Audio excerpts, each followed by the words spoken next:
এটাই যে সিরাত ইবনে হোসেন আমি ঠিক ধরতে পারছি না। তো আপনি একটু আমাকে হেল্প করবেন যদি আমি পাবলিশারের নাম টামগুলো একটু বলি? হ্যাঁ, হেল্প করতে পারি। বলেন তাহলে, আমি আপনাকে দেখাচ্ছি। সংশয়.com এই বইগুলো আছে, আমি আপনাকে সেখান থেকে দেখাই দিচ্ছি। আপনি সেখান থেকে দেখেন, তাহলে আহ, আপনি মানে চিনতে পারবেন, আপনি বুঝতে পারবেন যে কোনটা আপনি ডাউনলোড করছেন বা কোনটা আপনি দেখতেছেন। এইটা হচ্ছে যে এই যে প্রথম বই যেটা দেখছেন সেটা হচ্ছে হ্যাঁ। ইবনে ইসহাকের সিরাতে রাসূলুল্লাহ। এটা হচ্ছে সবচেয়ে অথেন্টিক। হ্যাঁ, এটা যদি আপনি দেখেন তাহলে আমি আপনাকে দেখাচ্ছি। আহ, এটা হচ্ছে শহীদ আখন্দের অনুবাদ। এইটা হচ্ছে সিরাতে রাসূলুল্লাহ ইবনে ইসহাকের। হ্যাঁ, এটার অনুবাদ হচ্ছে শহীদ আখন্দ এবং এটা প্রকাশনী হচ্ছে প্রথমা প্রকাশনী। প্রথমা প্রকাশনী দেখা যাচ্ছে নিশ্চয়ই। এই বইটা হচ্ছে হ্যাঁ। সবচেয়ে অথেন্টিক বই। এইটা পড়তে পারেন। এটাতে যদিও একটু মানে চালাকি করা হয়েছে এই অনুবাদটার ক্ষেত্রে, কিন্তু মোটামুটি ধরতে পারেন যে এটা মোটামুটি ঠিক আছে। আর এইটা হচ্ছে সিরাতুন নবী ইবনে হিশাম। এইটা সিরাতুন নবী ইবনে হিশাম, এটা বের হয়েছে ইসলামিক ফাউন্ডেশন বাংলাদেশ থেকে। এটাও মোটামুটি অথেন্টিক একটা বই। এছাড়া আরেকটা আছে সিরাতে ইবনে হিশাম, ইসলামিক সেন্টার থেকে প্রকাশিত। সেটা যদি আপনি দেখেন তাহলে সেটা হবে এরকম। হ্যাঁ, হ্যাঁ। চেহারা হবে আমারটা এরকম। Islamic centre Dhaka. হ্যাঁ, এইটাই এটাই আচ্ছা, এটাই পড়ছিলাম। এটাও আপনি পড়তে পারেন, কিন্তু এটাও ভালো অনুবাদ। আকরম ফারুক ভালো অনুবাদক, কিন্তু আহ, আপনার যদি একদম সবচেয়ে ভালো ইয়াটা পেতে হয় তাহলে আপনি সিরাতে রাসূলুল্লাহ এইটা আপনি ডাউনলোড করে পড়েন। হ্যাঁ, আচ্ছা, আচ্ছা, অনেক ধন্যবাদ। প্রথমা আমি প্রথমা প্রকাশনীরটা। আচ্ছা, অসংখ্য ধন্যবাদ। আমি আপনার প্রত্যেকদিন লাইভ দেখি, খুব ভালো লাগে, অনেক কিছু জেনেছি। আমি অ্যাকচুয়ালি মানে বাংলাদেশি নই, ইন্ডিয়ার। ধন্যবাদ আপনাকে। আচ্ছা, ধন্যবাদ। ঠিক আছে। বাংলাদেশে নাকি ইন্ডিয়া সেটা দিয়ে আসলে আমি কিছু আসলে না, যায় আসে না। আমার আহ, sorry। আমার আমি বাংলাদেশ, ইন্ডিয়া, পাকিস্তান এই কোনো দেশেই আমি বিশ্বাস করি না। সুতরাং যে দেশেরই হন আপনি, যদি বাংলায় কথা বলেন তাহলে তো আপনি আমারই কাছের মানুষ। আহ, মানে আমাদের একটা ভাষার ইয়া আছে, আমাদের ভিতরে একটা ভাষার মেলবন্ধন আছে। ঠিক আছে রায়হান, আপনাকে তাহলে বিদায় জানাই। আর একটা কোশ্চেন করে আমি চলে যাব। আশিফ ভাই, বলছিলাম যে তাফসির যদি আমি পড়তে চাই মানে কোরআনের, তাহলে কোন বইটা দিয়ে, মানে আমার খুব জানার ইচ্ছা যে অ্যাকচুয়ালি নবী কি কি আকাম কুকাম করে গেছে। তো আমি যদি তাফসির পড়তে শুরু করতে যাই তাহলে কোন বইটা দিয়ে শুরু করাটা ভালো হবে? এটা একটু প্লিজ সাজেস্ট করেন। তাফসির পড়তে গেলে সবচেয়ে ভালো তাফসির হচ্ছে ইবনে কাসিরের তাফসির। সেটা সবচেয়ে ভালো এবং সবচেয়ে অথেন্টিক তাফসির। মানে পুরনো আমলের, পুরনো যুগের সবচেয়ে ভালো তাফসির। তবে যদি আপনি মোহাম্মদ একদম ডিটেইলসে ভালোভাবে বুঝতে এবং জানতে চান তাহলে তাফসিরে মাঝারিটা পড়তে পারেন। সেটার ভিতরে আবার অনেক খুঁটিনাটি, অনেক ডিটেইলসে অনেক কিছু বর্ণনা করা আছে। তাফসিরে মাঝারিটা দেখতে পারেন, সেটা মনে হয় আপনার আরো ডিটেইলসে আপনাকে ইনফরমেশন দিবে। আচ্ছা, ধন্যবাদ। ঠিক আছে, তাহলে ধন্যবাদ। বিদায় জানাই, ভালো থাকেন। এই মতিনুর রহমান রসি আপনাকে যুক্ত করা আছে, বলেন আপনি। ভাই ভালো আছেন? হ্যাঁ, ভালো আছে, আশা করি আপনি ভালো। বলেন। আমি আপনাকে অনেক দিন ধরে খুঁজতেছি, মানে আপনাকে যে পাবো আমি কল্পনা করতে পারিনি। আচ্ছা, বলেন। ভাই আমার প্রথম প্রশ্ন, আমার কয়েকটা প্রশ্ন আছে। আমার প্রথম প্রশ্ন হলো, আসাদ ভাই কই? আসাদ ভাই কি হয়েছে? বলতে পারি না ভাই, উনি বোধহয় ব্যস্ত আছেন বা কিছু একটা হয়েছে, আবার মানে ঠিক হইলে ওনার চলে আসবে। সবগুলা বন্ধ, এই কারণে আর কি। জানেন নাকি? তো এই কারণে জানানো। আমি ওকে, জানি না। নেক্সট আমার প্রশ্ন হলো, সংশয়বাদ আর অজ্ঞেয়বাদ, হ্যাঁ, বুঝতে পারছেন বলেন। ভাইয়া? হ্যাঁ, বুঝতে সংশয়বাদ পারতেছি। এবং অজ্ঞেয়বাদ আমি আপনাদের সামহারিন ব্লগে পড়ছি, কিন্তু ব্যাপারটা বুঝতে পারিনি। আমাকে যদি একটু প্লিজ বোঝাই দিতেন। সাবমারিন ব্লক তো আমার না, এক নম্বর কথা হচ্ছে সাবমারিন ব্লক তো আমার না। তো আপনি সামারিন ব্লগে কেন পড়তে গেলেন সেটা তো বুঝলাম না। কিন্তু হচ্ছে কি আপনি যদি না, এই যে সংশয়বাদ, আপনাদের যে চিন্তা মুক্তি আন্দোলন যেটা, আচ্ছা এটা তো সামারিন ব্লগ না, আপনি ওয়েবসাইটের নামই জানেন না, তাহলে আপনি কি পড়ছেন, লেখাগুলা কি না না কতটুকু পড়ছেন? না, না, ব্যাপারটা আমি মানে পুরোপুরি ক্লিয়ার না আর কি, সংশয়বাদ এবং অজ্ঞেয়বাদের ব্যাপারটা আমি ক্লিয়ার না, এই কারণে আর কি ভাই। আচ্ছা, আহ সংশয়বাদ হচ্ছে একটা ফিলোসফির একটা ধারা। হুম, এটা হচ্ছে একটা চিন্তা করার একটা পদ্ধতি। আচ্ছা, এই সংশয়বাদ বলতে বোঝায় যে আপনি কোনো কিছুকেই বিনা হুম, প্রশ্নে কখনো মেনে নিবেন না, বিনা হুম, যাচাই করে কোনো কিছু কখনো মেনে নিবেন না। আপনি হুম, সবসময় সংশয় পোষণ হুম, করবেন, কোনো একটা দাবি হুম, শুনলে সেটা সম্পর্কে সংশয় পোষণ করবেন এবং হুম, যাচাই করে দেখবেন। হুম, যাচাই করে যদি দেখেন যে এটার সম্পর্কে যথেষ্ট যুক্তি প্রমাণ পাওয়া যাচ্ছে, তখন হুম, আপনি সেটাকে একসেপ্ট করবেন। কিন্তু আচ্ছা, যদি দেখা যায় যে যুক্তি প্রমাণ নাই, তখন আর সেটাকে একসেপ্ট করবেন না। এই যে চিন্তা করার যে পদ্ধতিটা, এই পদ্ধতিটাকে হুম, বলা হয় সংশয়বাদ। এটা হচ্ছে ফিলোসফির একটা ধারা। এইভাবে আচ্ছা, স্কেপটিক যারা ফিলোসফার ছিলেন প্রাচীন গ্রিসে, যে স্কেপটিক যে ফিলোসফাররা ছিলেন, হুম, তাদের হুম, এই চিন্তা করার পদ্ধতির অনুসারেই এইটার নামকরণ করা হয়েছে সংশয়বাদ নামে। মানে হচ্ছে সংশয়বাদ বলতে যেটা বোঝায়, যে কোনো বিষয় সম্পর্কে আপনি যদি জানতে যান, তখন আপনার পয়লা কাজ হবে সেই বিষয়টা সম্পর্কে সন্দেহ পোষণ করা, সংশয় পোষণ করা, চেষ্টা করা যে সেটাকে ভুল প্রমাণ করার। যদি আপনি দেখেন যে সেটাকে ভুল প্রমাণ করা যাচ্ছে না, সেটা হুম, সম্পর্কে যথেষ্ট শক্তিশালী তথ্য প্রমাণ আছে, তখন সেটাকে মেনে নিবেন। কিন্তু যতক্ষণ পর্যন্ত পারেন ততক্ষণ পর্যন্ত আপনি চেষ্টা করবেন যে এটাকে মেনে না নিতে, কোনো একটা দাবিকে আচ্ছা, মেনে না নিতে।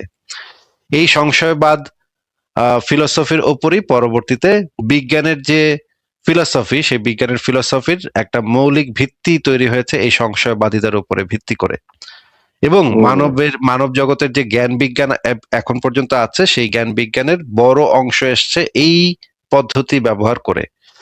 যে কোনো বিষয় সম্পর্কে আপনি জানবেন, সেই সম্পর্কে আপনি প্রথমে সন্দেহ পোষণ করবেন, সংশয় পোষণ করবেন এবং যাচাই করে দেখবেন যে এই দাবিটা সত্য নাকি মিথ্যা, এটা সঠিক নাকি ভুল, এবং চেষ্টা করবেন সেটাকে ভুল প্রমাণ করার। আপনার টার্গেট থাকবে, চেষ্টা থাকবে যে এটাকে মিথ্যা প্রমাণ করার। কিন্তু যখন দেখবেন যে আপনি আর পারছেন না, যে হুম, যে দাবিটা করছে তার সপক্ষে এতই যুক্তি প্রমাণ আছে যে আপনি আর সম্ভব না আপনার পক্ষে, তখন আপনি সেটাকে হুম, মেনে নিবেন। এই পদ্ধতিটাকেই বলা হয় সংশয়বাদ, যেটা হচ্ছে মানব জ্ঞানের একটা অন্যতম ভিত্তি হচ্ছে এটা। হুম, মানুষের আচ্ছা, যে আচ্ছা, জ্ঞান বিজ্ঞান এই পর্যন্ত এগিয়েছে, সেই জ্ঞান বিজ্ঞানের অন্যতম স্তম্ভ হচ্ছে এই সংশয়বাদ। ঠিক আছে? হুম, এখন এটা হচ্ছে এক সংশয়বাদ গেল। এখন অজ্ঞেয়বাদ কি? অজ্ঞেয়বাদ বলতে যেটা বোঝায়, অজ্ঞেয় শব্দটা এসছে নস্টিসিজম থেকে। নস্টিক আর অ্যাগনস্টিক। নস্টিক কারা? নস্টিক হচ্ছে তারা যারা মনে করে যে তারা ঈশ্বরের অস্তিত্ব সম্পর্কে জানে। আর হুম, অ্যাগনস্টিক কারা? অ্যাগনস্টিক মানে হচ্ছে যারা বলে যে এই সম্পর্কে আমরা জানি না, আমাদের এই সম্পর্কে কোনো জ্ঞান নাই। এই নলেজ শব্দটা এবং নস্টস শব্দটা একই রুট থেকে বের হওয়া। এর মানে হুম, হচ্ছে জ্ঞান, নলেজ, যে এই বিষয় সম্পর্কে আপনার জ্ঞান আছে নাকি নাই। নস্টিসিজম যে জিনিসটা, সেই জিনিসটার অর্থ হচ্ছে আপনি এই বিষয়টা সম্পর্কে জানেন, আপনার এই বিষয় সম্পর্কে জ্ঞান আছে, আপনি একটা নলেজ ক্লেম করতেছেন, এই বিষয় সম্পর্কে আপনার জ্ঞানের দাবি আপনি করতেছেন। আর অ্যাগনস্টিক তাদেরকে বলে যারা এই বিষয়ে কোনো জ্ঞানের দাবি করছে না, তারা বলছে যে এই বিষয়ে আমি জানি না। হুম, এখন ঈশ্বর আছে নাকি নাই এই বিষয়ে অজ্ঞেয়বাদীরা বলে যে এই বিষয়ে আমাদের কাছে কোনো জ্ঞান নাই। আচ্ছা, এবং হুম, তখন যদি আপনি একজন আমাকে জিজ্ঞেস করেন যে তাইলে ভাই আপনি কি বিশ্বাস করেন ঈশ্বর আছে, হুম, আমি বলবো না, হুম, আমি বিশ্বাস করি না। আপনি যদি আমাকে জিজ্ঞেস করেন আসিফ ভাই আপনি কি জানেন যে ঈশ্বর আছে নাকি না, এটা কি আপনি জানেন, আমি বলবো না ভাই এটা আমি জানি না। আমার এই বিষয়ে জ্ঞান জ্ঞান নাই, জ্ঞানের জ্ঞানের হুম, বিষয়ে আমার উত্তর হচ্ছে, জ্ঞান আছে নাকি নেই সেই বিষয়ে উত্তর হচ্ছে না ভাই জ্ঞান নাই। আর যদি আচ্ছা, আমাকে আচ্ছা, জিজ্ঞেস করেন যে তাহলে বিশ্বাস করেন কিনা, আপনি হুম, বিশ্বাস করেন কিনা, বিশ্বাস করতে কিন্তু জ্ঞানেরও দরকার নেই, কিছুর দরকার নেই ভাই। হ্যাঁ, হুম, হুম, বিশ্বাস হুম, করতে হুম, জাস্ট হুম, মনে মনে আমি হুম, বিশ্বাস করলাম, করে হুম, নিলাম, হুম, হুম, আবার হুম, বিশ্বাস করলাম না। হ্যাঁ, দুইটার আচ্ছা, জন্যই কোনো জ্ঞানের প্রয়োজন নাই। আমি বলতে পারি যে আমি বলবো যে না, আমি বিশ্বাস করি না। বিশ্বাসের হুম, জন্য জ্ঞান ইম্পর্টেন্ট না, অবিশ্বাসের জন্য জ্ঞান না, ইম্পর্টেন্ট না। জি তবে জি, জ্ঞানের হ্যাঁ, থেকে বিশ্বাস বা হুম, অবিশ্বাস তৈরি হইতে পারে। জ্ঞানের থেকে আপনি কোনো একটা জিনিসকে সত্য বলে একসেপ্ট করতে পারেন বা রিজেক্ট করতে পারেন। জ্ঞান চিন্তা থেকে করতে পারি। জিনিসটা ডিরাইভ হতে পারে, আপনার মানে অবস্থানটা আসতে পারে, কিন্তু হুম, বিশ্বাস থেকে আপনার জ্ঞানটাতে যাওয়া যায় না। বিশ্বাস থেকে আপনি উল্টা দিকে জ্ঞানের দিকে যাইতে পারবেন না। বিশ্বাস দিয়ে আপনার জ্ঞানের কোনো মানে কাজ নাই। জ্ঞান আপনারা জানতেও যাবে না, আপনি বিশ্বাস করেন কি করেন না, কি করেন না না হুম, করেন। হুম, হুম, এগুলা হুম, দিয়ে হুম, জ্ঞানের কোনো, আপনার বিশ্বাস নিয়ে জ্ঞানের কোনো দরকারই নেই। কিন্তু আপনার জি, কিন্তু আপনার জ্ঞানের ভিত্তিতে আপনার একটা অবস্থান তৈরি হতে পারে, বিশ্বাসের অবস্থান তৈরি হতে পারে। হ্যাঁ, হ্যাঁ, আপনি কি হ্যাঁ, বুঝতে পারছেন? জি জি জি জি, থ্যাংক ইউ। হ্যাঁ, বুঝতে পারছি। মানে আমি ঠিক এই পজিশনে আছি যে ঈশ্বরের উপস্থিতি বা তার অনুপস্থিতিতে আমার সন্দেহ আছে। অস্তিত্ব সম্পর্কে, অস্তিত্ব আছে নাকি নাই আমার সে বিষয়ে আপনার জ্ঞান নাই নাকি? আমার সন্দেহ আছে ভাইয়া। সন্দেহ থাকলে তো এবং আপনার বিশ্বাসের অভাব আছে, তার মানে হচ্ছে বিশ্বাসের অভাব আছে, তার মানে আপনি একজন নাস্তিক। হ্যাঁ হ্যাঁ হ্যাঁ হ্যাঁ হ্যাঁ ভাইয়া, আমার মানে আমার সন্দেহ আছে। কারণ আমার কারণটা বলি আমি। দুইটা কারণ আমি দেখাচ্ছি। আমাদের যেহেতু আমরা ছোট থেকে মানে এই মুসলিম ফ্যামিলিতে, সেহেতু এই ইসলাম ধর্মেরটাই আমি বলি।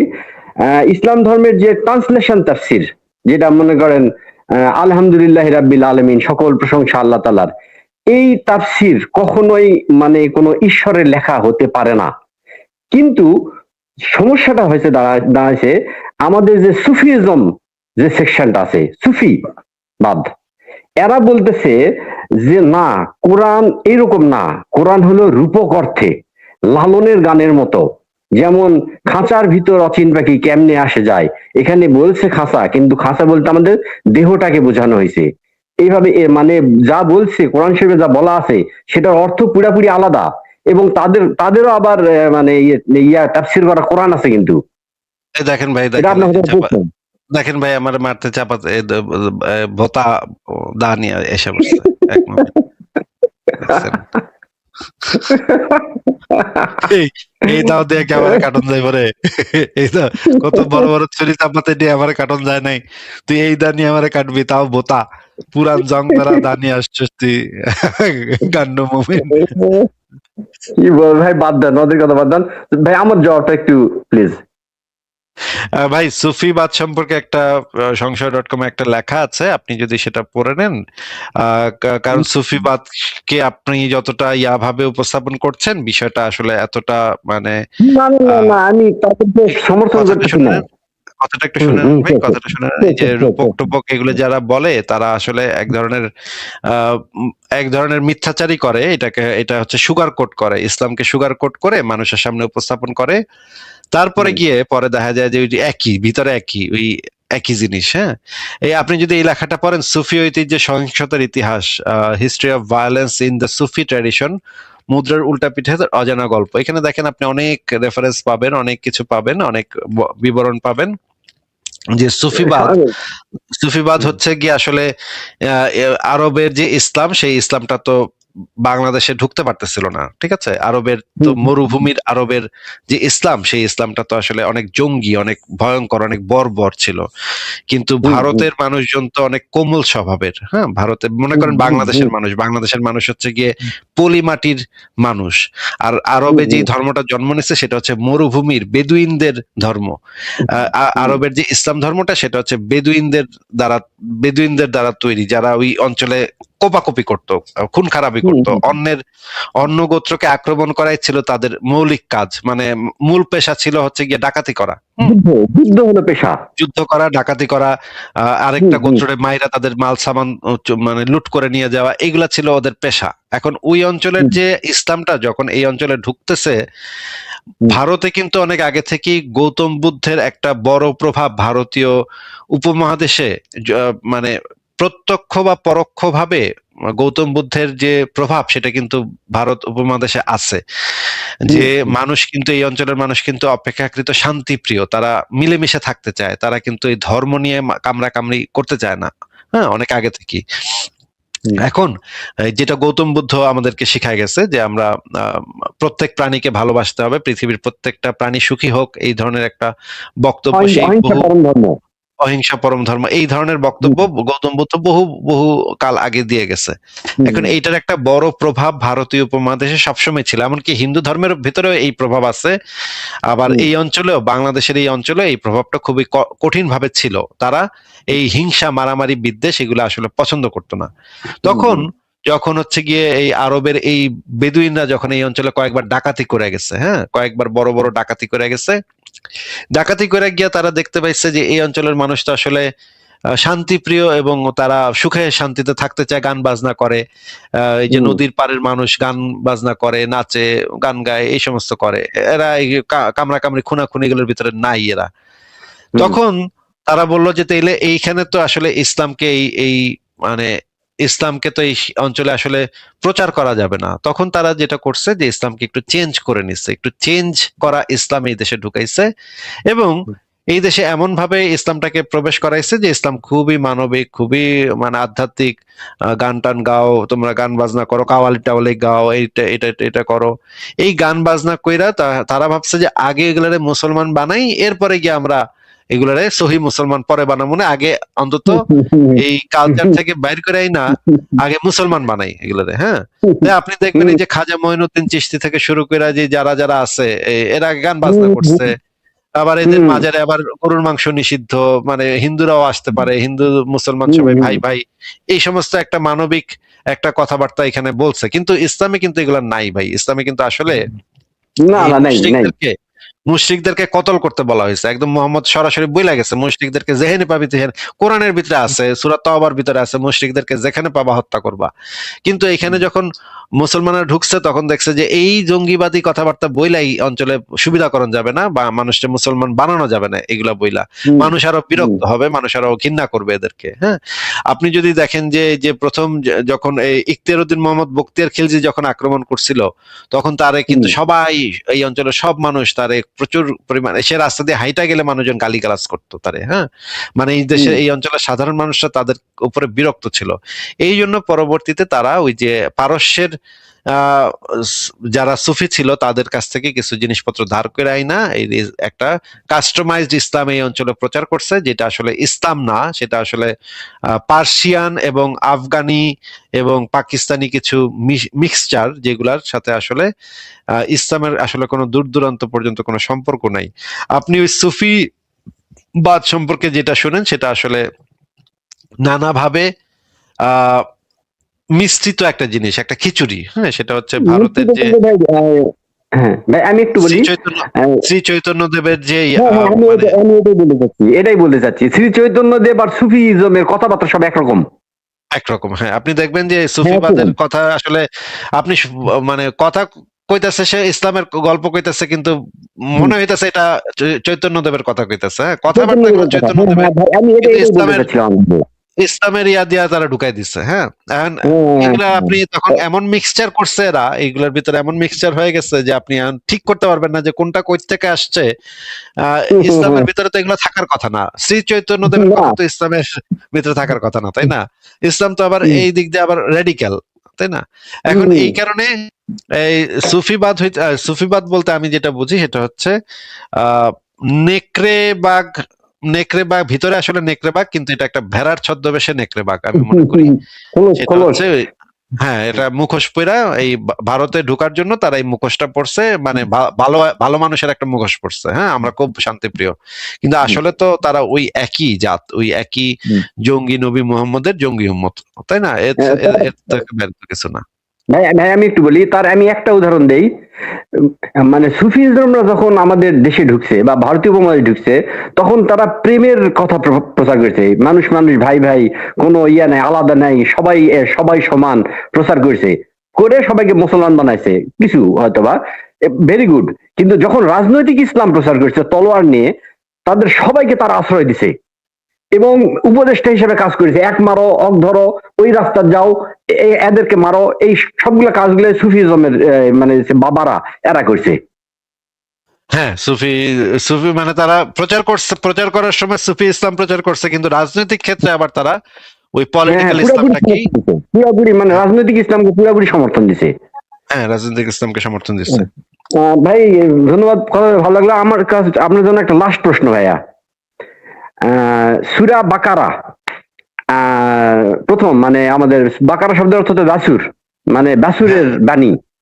এখানে হ্যাঁ, বলা গাভী। হচ্ছে আলিফ লাম মিম হ্যাঁ, জালিকাল কিতাবু, মানে ওইটি সেই কিতাব। এখানে কিতাবু বলেছে, বু দিয়ে বোঝাই হলো ওইটি, আর যদি কিতাবা হতো তাহলে হতো এইটি। তাহলে জালিকাল কিতাবু লা নেই, রাইবা ফিল হুদাল্লিল মুত্তাকিন ইউমিনুনা বিল গায়েব। আলিফ লাম মিম ওইটি সেই কিতাব যাতে কোনো সন্দেহ নেই, ইউমিনুনা যারা গায়েবে বিশ্বাস স্থাপন করেছে। মানে তা ইমানদার, এখানে বলতে চাচ্ছি ইমানদার তারাই যারা গায়েবে বিশ্বাস স্থাপন করেছে। তাহলে আমরা যারা নাস্তিক, যারা অজ্ঞবাদী, যারা সংশয়বাদী, এদেরকে তো সরাসরি বাতিল করে দিল, তাই নয় কি? আর কোনো প্রশ্নই তো কাজ করে না তাহলে। হ্যাঁ, তা তো অবশ্যই আমার বাতিল প্রশ্ন করে কি দিল। বুঝতে পারছেন ভাইয়া? বাতিল করে দিলে তো সমস্যা ছিল না ভাই, কিন্তু তো গলা কাটতে বলছে, এটা হচ্ছে সমস্যা। হম, এখানে বলতেছে যে যারা গায়েবে বিশ্বাস স্থাপন করে না, তাদের হ্যাঁ, তাদের কোনো আমরা প্রশ্নই এই নেই না। সমস্ত আমরা নাস্তিকরা এই সমস্ত গায়েব ফায়েবে বিশ্বাস করি না, অন্ধবিশ্বাস করি না, কারণ এগুলো হচ্ছে অন্ধবিশ্বাস। এইগুলোর সপক্ষে কোনো যৌক্তিক কোনো প্রমাণ নাই, কোনো যুক্তিও নাই। ঠিক আছে মতিনুর রহমান, আপনাকে তাহলে আজকে থ্যাংক ইউ বিদায় জানাই। ভাইয়া, থ্যাংক ইউ। অনেক দিন ধরে আমি আপনার সঙ্গে ট্রাই করতেছিলাম, অনেক কিছু জানতে পারলাম। Thank you. ঠিক আছে ভাই, ভালো থাকবেন, আপনার জন্য শুভকামনা।